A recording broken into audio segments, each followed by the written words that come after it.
Formen, profesionales y tecnología líder en Latinoamérica para el cuidado de tu salud.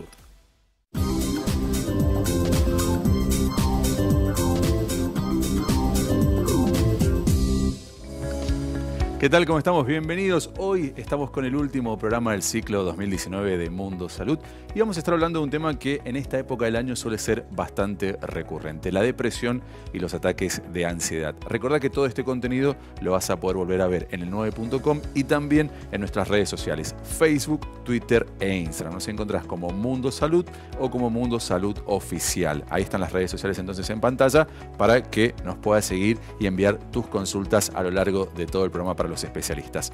Hoy están con nosotros Jorge Domínguez, licenciado en Psicología. ¿Cómo estamos, Jorge? Pablo, bienvenido al último programa. Está Guillermo Maía, médico psiquiatra. Buenas tardes también. Hola, y está con nosotros Matías Berrondo. ¿Cómo estamos, Mati? Que nos va a dar un Mati. testimonio muy importante sobre, cómo superar algo trágico en la vida y no caer precisamente en la depresión. Pero para empezar hablando del tema, me gustaría, Guillermo, que nos definas brevemente qué es la depresión. ¿A qué se le denomina depresión? Bueno, la depresión es una enfermedad el cual tiene un basamento biológico a nivel químico cerebral de los neurotransmisores, donde se produce un desequilibrio en la neurona, en la sinapsis, que al alterarse va a producir ciertos síntomas de tristeza, llanto, trastornos en el sueño, trastornos en la voluntad, puede traer ya trastornos más físicos como trastornos en el apetito, y el cual el paciente va a empezar a sufrir algunos síntomas, tristeza, se puede dar cuenta de que no está disfrutando como antes, que no disfruta las cosas que disfrutaba antes, o el entorno se lo puede decir, che, no sos el mismo, ¿qué te pasa? Te noto mal, no frecuentás tu grupo de amigos, no disfrutás, no haces lo que hacías antes, ¿sí? Bien, ahora, vos decías, todos estos síntomas aparecen de repente, puede haber un hecho que los desencadene, puede ser acumulativo a lo largo del tiempo, más o menos, ¿cómo viene esa parte? Bueno, ahí hay una diferencia, lo que son las depresiones endógenas y las depresiones reactivas. Si bien es un espectro, en un polo tenemos lo más biológico, donde no tenemos causas desencadenantes, y por algo endógeno, biológico y genético, como la diabetes, la hipertensión, el paciente puede desencadenar una depresión, y por el otro polo hay factores desencadenantes que pueden llevar, factores estresores o pérdidas, por ejemplo, que pueden llevar a tener un cuadro depresivo que en su momento no es biológico, o sea, puede haber una tristeza, pueden haber distintos síntomas que si se van manteniendo en el tiempo se pueden ir haciendo endógenos, pero son dos vertientes distintas que puede aparecer la depresión. Bien. Ese mito o realidad, si mi abuela es depresiva, mi papá es depresivo, yo voy a ser depresivo, ¿es hereditario o no? No es un mito, hay una predisposición genética, esto son los genes, más lo biológico, ¿sí? Donde, de hecho, cuando evaluamos a los pacientes, una de las preguntas que hacemos es si hay antecedentes familiares del trastorno de ánimo. Entonces sí hay una predisposición, como también hay una predisposición en las enfermedades clínicas, como te dije, la diabetes y la hipertensión. Hay una predisposición, como también podría haber una predisposición en personalidades que tienden a deprimirse, que sería por ahí lo más reactivo, que una personalidad con algunos recursos más inmaduros para afrontar la vida, lo cotidiano, puede hacer que se deprima. Eso sería lo más reactivo. O sea, habría como una personalidad que podría predisponer ante factores estresores que pueda deprimirse. Bien. En eso de la personalidad, ¿cómo lo detectamos, Jorge? Porque muchas veces escuchás, es muy sensible, le afectan más las cosas que a los demás. ¿Cómo es ese tipo de personalidad? Las personas pueden ser más o menos sensibles en función de su personalidad concretamente, que es una suma de factores. No solamente incluye lo genético, sino también está el aspecto biológico y el aspecto existencial de la propia historia del sujeto, digamos, ¿no? Esto decían natura, nurtura, lo que traes, digamos, biológicamente, sumado a las experiencias que has tenido. Puede existir una propensión concretamente a desarrollar una depresión, pero siempre va a ser algo que va a estar cubierto, digamos, como esperando que aparezca un estresor que lo despierte.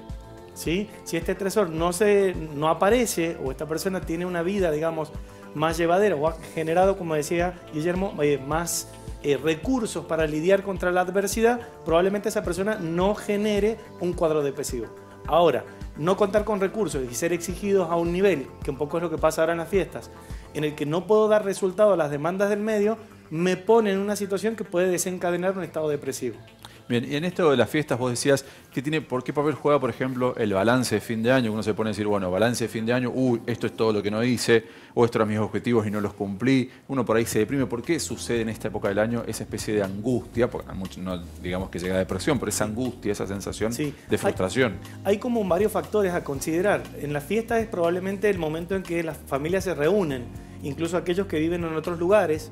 Y también se notan más las ausencias, precisamente porque hay una reunión y quien pudo haber fallecido no va a estar, pero se va a notar su ausencia y se van a recordar en ese contexto cuando esta persona estaba y que era tan querida y tan amada. Entonces tenés personas que están como muy conectadas con la felicidad, con el disfrute, por los chicos normalmente que le van a traer algún regalito del Papá Noel, y otros que están muy tristes, francamente, porque echan de menos a alguien que ya no está más.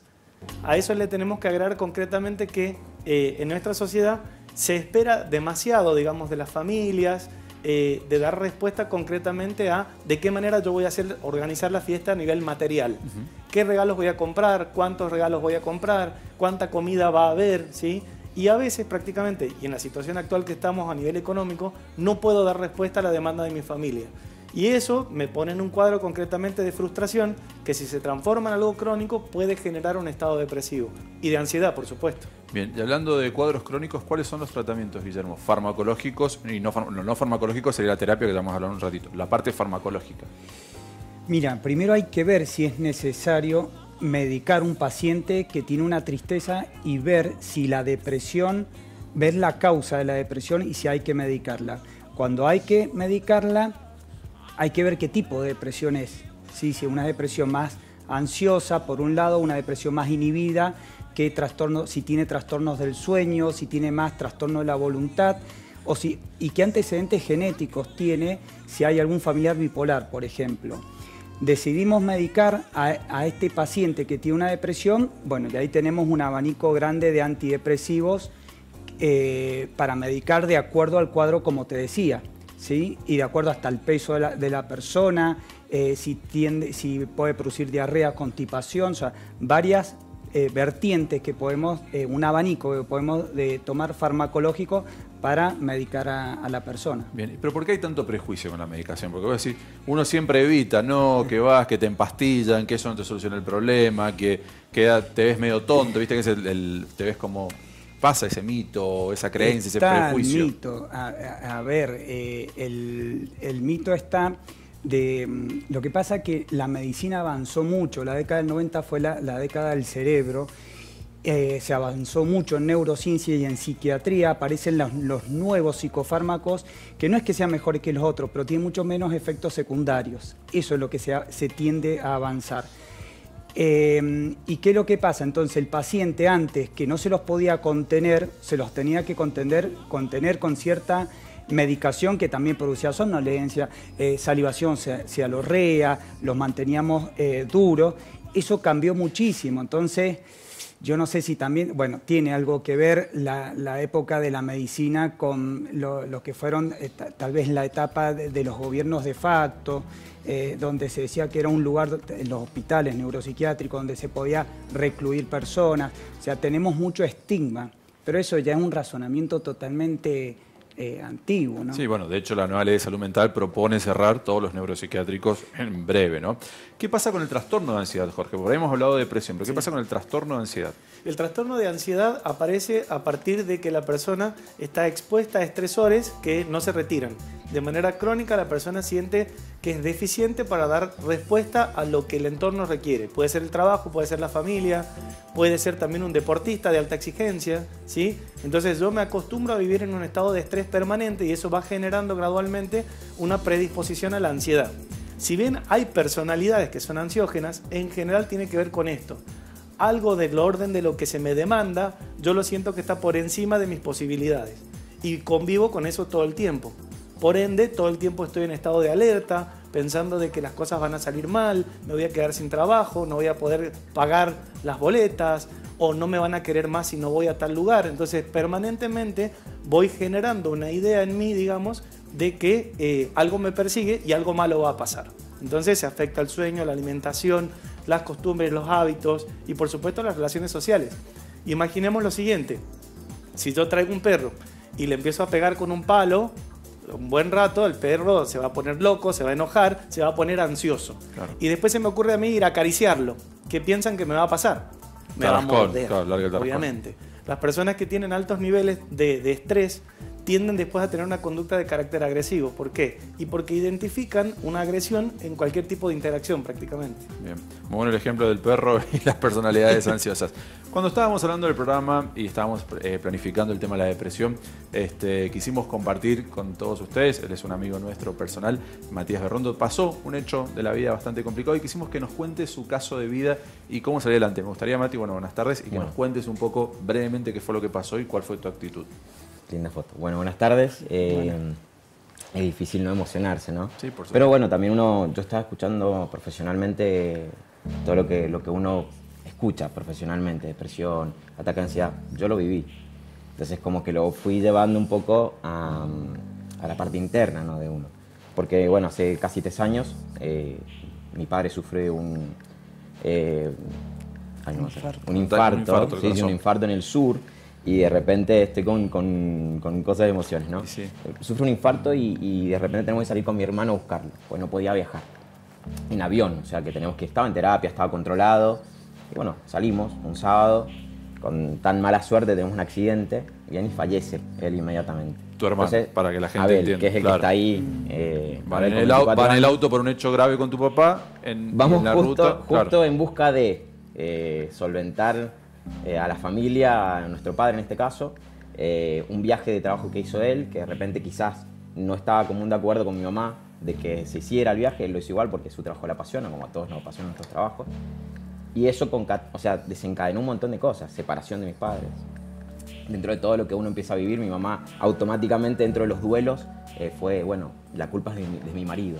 Claro, ¿no? Y sí. pierde un hijo, o sea, el dolor es, la verdad que nunca lo voy a entender, porque el dolor de padres es dolor de padres. Sí, pero bueno, pero para que quede claro, digamos, falleció tu hermano en el accidente, tus papás se divorcian, y me gustaría que me cuentes vos tu parte, bueno, porque ¿qué haces? Digamos, una cosa así, ¿qué se hace? Si ayuda un poco a extrapolar un poco la vivencia personal. Al principio estuve sedado, ¿no? O sea, el golpe del cuerpo, pero también del alma. Me convertí en papá de mis papás. Durante un periodo de casi 6 meses. Mi papá, hasta que no se le hicieran los STEM y no estuviera bien, yo no iba a estar tranquilo. Mi mamá con mi hermano, que llevaban juntos una residencia, que todavía está, sin él era nada. Entonces también tenía que sostener esa otra pata. Entonces como que los mecanismos de defensa del ser humano son fantásticos. Yo generé esa herramienta inicial, fui adormecido. Pero en septiembre del 2017, cuando mis padres vuelven a ser mis padres, bien, por un caso muy especial, porque empecé a tener ataques de ansiedad, que no los había tenido hasta ese entonces. No podía dormir, me despertaba con cosquilleos por todos lados, tenía ansiedad, no sabía de qué en ese momento. Obviamente, en una mañana particular dije, esto es el duelo. Lo estoy empezando a vivir, mis padres empiezan a vivir su vida normal, yo estoy empezando a vivir mi duelo. Y fue como muchos procesos, bien, desde entonces, ir descubriéndome. Sin querer yo me di cuenta que había hecho algo inconsciente muy lindo. Había trabajado mucho en mí, había construido mucho en mí. Muchas veces no nos damos cuenta de la cantidad de veces que construimos sobre los demás o sobre algo. Bien, construcción de decir, dependo de mi señora, dependo de mi mamá para ciertas cosas, pero nunca nos planteamos cuando no estén. Esa construcción se desmorona, fisiológicamente hablando, o sea, físicamente esa persona ya no está, entonces tenés que reconstruirte vos.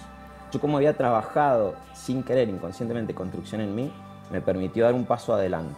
¿Qué pasa? Entré en depresión, fue muy cortito porque encontré una diferencia muy grande entre aceptación y resignación.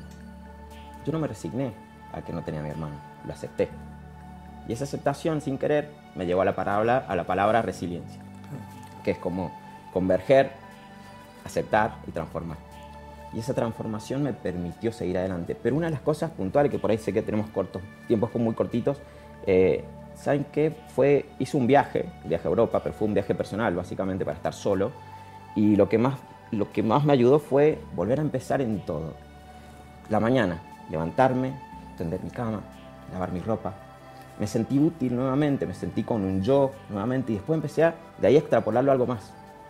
Y generalmente tenemos como la idea de que tenemos que hacer algo siempre súper grande. Pero nos olvidamos que en el medio hay un bache que lo estamos dejando de lado, que es volvernos a reencontrar. Entonces, ese caminar de nuevo, ese volver a hacer, sentirme útil, darme mi tiempo, volver a encontrarme, me ha servido muchísimo. Hasta el día de hoy es un reseteo que tengo como herramienta para los ataques de ansiedad y para los momentos de depresión, porque también tengo que convivir con mi mamá que tiene su dolor y hay que seguir viviendo con eso, ¿no? Pero bien. Sí. Vos tenés un tatuaje. Sí, historia del tatuaje que quedó acá en la mano. Yo nunca tuve nada contra los tatuajes. En algún momento dije, no, yo no me voy a tatuar nunca. Bien. Ahí está. Es difícil verlo o mostrarlo, pero bueno. Ahí está en cámara. Ahí se ve más o menos. Lo hice para que yo lo pueda ver directamente, pero hacia la cámara queda un poquito diferente. Mi hermano amaba al ser humano en sí. Yo soy un apasionado de la vida, él era un apasionado de los seres humanos. Y se había metido mucho en el zodíaco. Ajá. Entonces dijo un momento, me encanta tanto la interacción con el ser humano que voy a empezar a tatuarme desde mi signo, en la espalda acá, desde mi signo, todos los meses, todos los símbolos del zodíaco. Y cada mes que me vaya a hacer el tatuaje voy a ir con alguien a quien ame mucho y quiera mucho. Entonces empezó a hacerse los tatuajes, llegó a 9. Bien, tuvimos el accidente y no pudo concretar en su cuerpo los últimos 3, que termino haciéndolo yo. Ajá. Bien, lo pongo a él en cáncer, que es cáncer, y había faltado Aries, Tauro y Géminis. Justo mi mamá, yo y Almita, mi hija, que es su ahijada. Mirá vos, ¿no? Entonces, como, bueno, ahí lo llevamos ahí presente. Lo contás y uno por ahí también se... Son símbolos, nos marca la vida, nos quedan cicatrices y también hay símbolos que uno elige hacerse. Bueno, muchas gracias porque está bueno este testimonio cuando lo planteamos de Mati, porque bueno, la verdad que fue un ejemplo para todos. Y algo cortito, Mati, porque yo me acuerdo mucho cuando pasó lo de tu hermano, que te veíamos bien y que mucha gente por ahí te decía, ¿por qué estás bien? Y vos decías, no sé, quieren verme tirado, llorando, desangrado, y como que te cuestionaban eso. Y también yo decía, qué feo, porque después de todo lo que pasó, que es terrible, que no se lo deseamos a nadie, tener que encima estar dando explicaciones de cómo te sentías, me pareció, la verdad, terrible, y me gustaría que lo compartas, pues nos impactó mucho. Preprogramado sistemáticamente que el dolor va con el sufrimiento, con el llanto. Realmente hoy mi hija me pregunta, el tío no está, y yo le tengo que decir, la muerte no es mala, es parte de la vida. Y eso, realmente, no decirlo, sino entenderlo y creerlo, es creo lo que te lleva a ir más adelante. Porque, rápido y conciso, pero todo el tiempo que yo puedo estar nostálgico y depresivo, pensando en el tiempo que no tengo con mi hermano hoy, o lo que podría haber hecho con él, me quita realidad verdadera con toda la familia que tengo hoy ahora. Y si a alguien le pasa algo, voy a lamentarme el doble, porque por lamentación voy a estar lamentándome de la lamentación. No sé si me entienden. Sí. Entonces, bueno, Jorge, eso es cortito. Esa gente que ve la rosa y en vez de ver la rosa ve la espina, digamos, que es un poco lo que decía más claro que lo que explicaba Matías. ¿Cómo hace esa persona para romper esa forma de funcionar? Una de las cosas que dijo Matías es una clave que es importante en el proceso de recuperación de cualquier persona en una situación de depresión, que es básicamente probarnos en acciones y cosas que podamos empezar y terminar y que nos den una sensación de satisfacción, de estoy vivo, estoy continuando, estoy avanzando, me empiezo yo a registrar a mí mismo. Y de esos pequeños logros uno empieza a desafiarse a logros un poco más grandes, ¿sí? Entonces, ¿de qué se trata básicamente en conexión con la idea de la resiliencia? Tiene que ver con esta idea de aceptar que somos humanos, de aceptar que todas las personas sufren, yo tengo sufrimiento también y por eso puedo empatizar con el sufrimiento ajeno y entender de que no se trata de que la existencia se ensañó conmigo y me quitó mi hermano, me quitó el trabajo, me quitó mi hijo. No. Es parte de la vida, son cosas que pueden pasar, ¿sí? Y si estoy vivo y puedo seguir adelante, hay muchas otras cosas más por las cuales continuar. Una hija, una familia, un proyecto, ¿sí? Siempre hay cosas que nos van a permitir sostenernos a flote. De eso se trata la resiliencia. Salir fortalecidos de una situación que ha sido particularmente difícil y que podría habernos demolido de manera definitiva. Bien, bueno, muchas gracias, Matías, por compartir el testimonio. Nosotros nos vamos a ir al corte y tras la pausa vamos a estar hablando de una cirugía que tiene que ver con la depresión. No te muevas, ya volvemos. Clínica Godoy Cruz, 70 años de experiencia acompañando a los mendocinos. Contamos con un equipo médico de excelencia y buscamos mejorar día a día.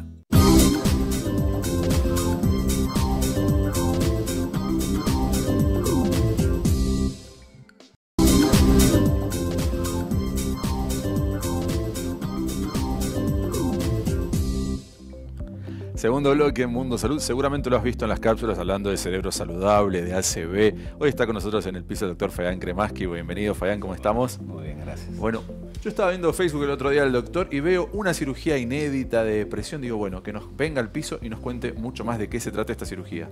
Bien, bueno, muchísimas gracias nuevamente por la invitación. El doctor Maía decía algo muy importante recién, y lo quiero resaltar, es que no todas las depresiones son iguales, no todas las personas con depresión son iguales.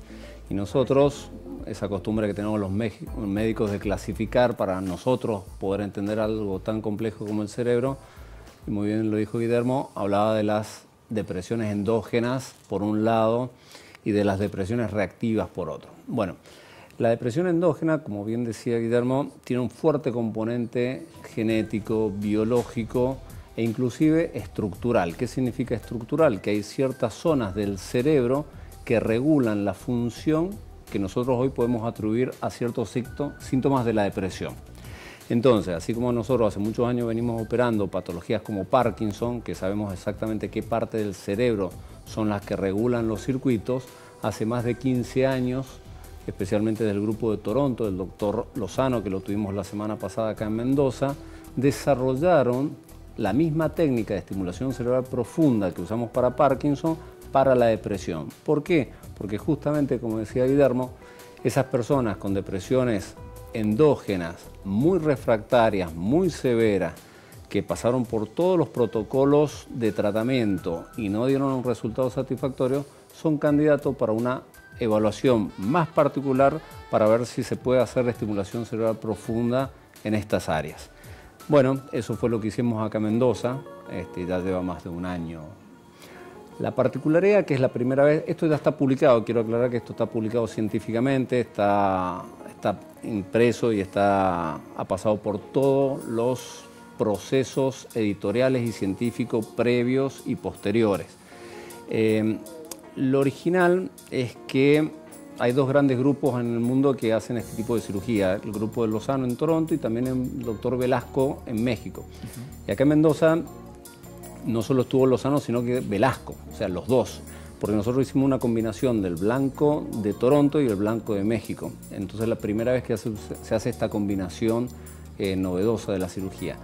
Y tuvimos el gran honor para mí de poder hablar con los maestros de este tipo de cirugía que se viene desarrollando a nivel mundial hace más de 15 años y poder discutir con ellos y tener el aval científico de ellos. O sea, es como decir, bueno, lo traigo a Messi, Ronaldo y hablo de fútbol. Valga la informalidad sí. de la comparación, pero es así. Y algo que dijo también el doctor Maía, que lo rescato mucho, es el tema de los estigmas y el tema de los mitos, porque hay gente que tal vez está escuchando y decir, ¿cómo puede ser que esto se opere? Sí, como se opera el Parkinson, se opera pacientes con depresión, se opera pacientes con trastorno obsesivo compulsivo. Hoy en día, en los alcances de las neurociencias, el conocimiento biológico que tenemos de las neurociencias es muy importante y parece ciencia ficción. Pero, y esto lo quiero aclarar mucho, todo esto está acompañado del aspecto psicológico, emocional, todo lo no farmacológico y farmacológico que se habló. O sea, esto es un equipo de trabajo, donde claro, tenemos psicólogos, neuropsicólogos, psiquiatras, neurólogos, hay comité de ética, o sea, hay todo un grupo de trabajo. Esto para nada significa que se opera como opera un apéndice. Claro, está muy lejos de eso. Bien, ahora, ¿cómo es el procedimiento? No podemos dar detalles del paciente por un tema de privacidad de datos, pero ¿cómo es el procedimiento de esto? Bien, en realidad la rama de la neurocirugía funcional, es la rama de la neurocirugía que trata quirúrgicamente alteración de funciones. Función significa que no hay una patología como un tumor, pero nosotros sabemos, por lo que expliqué recién, que hay circuitos que están funcionando mal. Bien. Entonces, y eso se da para distintas patologías. En el caso de la depresión, igual que la del Parkinson, primero todos los médicos psiquiatras tienen esos casos de pacientes que son refractarios a todo. Son esos pacientes que a nosotros nos dicen, ya hemos hecho con todos los protocolos y ya no hay nada más para hacer de lo convencional. Ahí entra un protocolo de evaluación mucho más profunda para ver si es candidato a cirugía, porque todo esto está protocolizado. Como dije recién, esto se viene haciendo hace más de 15 años.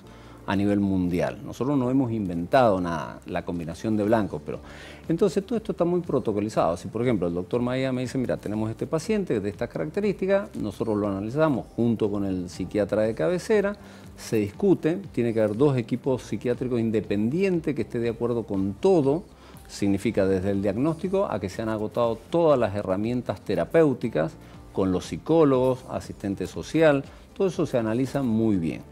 Y cuando se llega a esa conclusión de que es refractario, ahí se propone la posibilidad o no del tratamiento quirúrgico. Bien, ¿y cómo es la vida de ese paciente postquirúrgico, digamos? Bien. Porque también es importante saber cómo queda, digamos. Bueno, lo primero que le decimos a todos los pacientes es que esto no es curativo. O sea, eso es lo primero que hay que decirle. Decimos que tiene que seguir el acompañamiento con el psiquiatra, con el psicólogo de por vida, porque no son enfermedades curables. Estamos hablando de esta depresión endógena y con un fuerte componente genético y biológico. La idea es mejorar la calidad de vida. Ese es el propósito. Eso se habla mucho de las expectativas. Entonces, sigue con nosotros de por vida. En neurocirugía funcional nosotros decimos que del cónyuge uno se puede divorciar, pero del paciente implantado no se divorcia jamás. Entonces hay que elegirlo muy bien también, ese es otro motivo para elegirlo muy bien. Y después hay un acompañamiento de por vida con el psicólogo, psiquiatra, y lo que nosotros apuntalamos es a mejorar la calidad de vida. Acá se mencionó algo también muy importante de las recaídas estacionales. Eso también se ve en los pacientes operados. Porque si bien uno mejora la calidad de vida, estos circuitos que están funcionando mal no están exentos de todas las influencias del estrés, que vos hablaste muy bien de todas las cuestiones de la fiesta. Eso es, por supuesto que no es un aparatito, ahí lo estamos viendo, no es un aparatito mágico que me hace inmune a todas las cuestiones navideñas, por ejemplo, o si me despiden del trabajo, por supuesto que eso es absolutamente lógico que repercuta en el paciente. Entonces los pacientes operados nos dicen, y ya está en la época que estoy peor y he empeorado. Nosotros tenemos la posibilidad de cambiar los parámetros de estimulación. Eso se hace a control remoto, como uno regula la dosis de la medicación. Pero nosotros le explicamos al paciente y a la familia que es imposible crearle una inmunidad a la vida cotidiana. Entonces tienen sus vaivenes, pero son menos profundos que antes. Bien, bueno, la verdad que nos hemos quedado todos así como súper novedoso todo lo que ha contado Fayán. Antes de ir despidiéndonos de este último programa, me gustaría, Jorge, estamos ya en la época de fiestas y todo lo demás, sí, para esa gente que por ahí se siente más angustiada, que algún pequeño consejo que desde la psicología le podamos dar. Consejo fundamental es, por sobre todo, abrir el diálogo respecto de la familia. Si ha habido algún cambio dentro del plano de lo que serían las posibilidades económicas de hacer más o menos fiestas, se tiene que blanquear. A veces hay padres que para que los chicos no sufran hacen toda una pantomima y piden préstamos para hacer cosas que no pueden hacer. Es preferible ser sincero y transmitir la idea de que toda la familia puede estar bien aunque no tenga esas cosas que puede haber tenido otros años, ¿sí? Bien. Acá no se trata tanto de cuánto tengas, sino de qué tanto puedas disfrutar con lo que tienes. Y por ahí viene un poco la idea de la valoración, ¿no? Y del agradecimiento. Ver qué posibilidades hay y explotarlas. Si hay algo en el orden de los rituales que solíamos hacer, por ejemplo, irnos de vacaciones a algún lugar a pasar las fiestas, y este año no se puede hacer, pues bien, seamos creativos e iniciemos otras maneras de celebrar.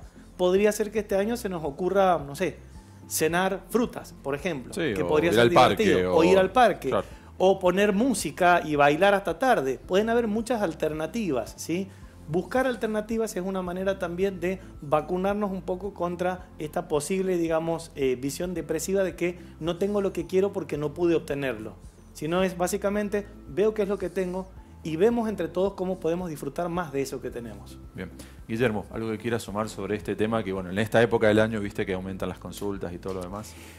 Puede ser que aumenten sí las consultas y también entender que la vida fluye, es un sistema que se va modificando y puntualmente yo lo que veo es que extrañan la mesa grande.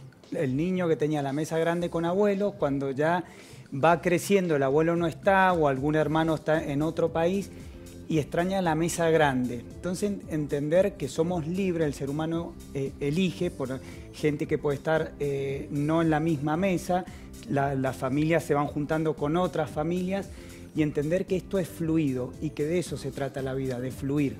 Bien.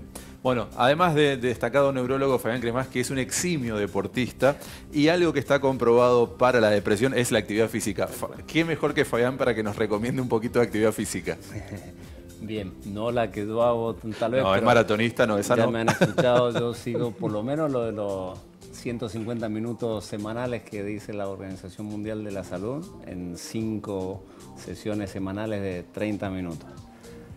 Bien. ¿Te puedo robar 30 segundos? Vamos. Para terminar, yo quiero agradecer a los pacientes. A estos pacientes porque han conseguido lo que tal vez Guillermo decía, que es, vuelvo a insistir lo que vos dijiste, el estigma. Que un paciente acá en Mendoza rompa el estigma y dé verdaderamente su confianza al equipo quirúrgico, la verdad que es admirable. Así que yo no quería cerrar sin el agradecimiento particular a todos nuestros pacientes que pueden romper el estigma del tratamiento de las enfermedades psiquiátricas y son súper avanzados y pueden, hasta se someten a ellos mismos a esto que no tiene nada experimental, está científicamente demostrado, pero romper el estigma es algo que me admira. Al día de hoy me sigue admirando. Así que en este saludo navideño, mi particular agradecimiento a los pacientes. Bien, nosotros también nos sumamos. Bueno, Jorge Domínguez, muchísimas gracias. Guillermo Maía, muchas gracias. Fabián Cremás, que muchas gracias. Nosotros estamos llegando al final de este ciclo. Es el último programa de Mundo Salud y todo el equipo, todos los que hacemos Mundo Salud, queremos darle las gracias a uno y cada uno de ustedes. Recién decían a los pacientes por los controles, por ir al médico y todo lo demás, pero nosotros también a uno y cada uno de ustedes que se preocupa, que nos escribe, que nos dejó entrar a sus hogares a través de las cápsulas, lunes, miércoles y viernes y todos los sábados en la edición fin de semana. El deseo mío y de todos los que hacemos Mundo Salud es que tengan unas excelentes fiestas, que terminen de la mejor manera este 2019. Nosotros vamos a tomar unas vacaciones y en el 2020 nos vamos a reencontrar con mucho más Mundo Salud. Desde ya, muchísimas gracias y muchas felicidades.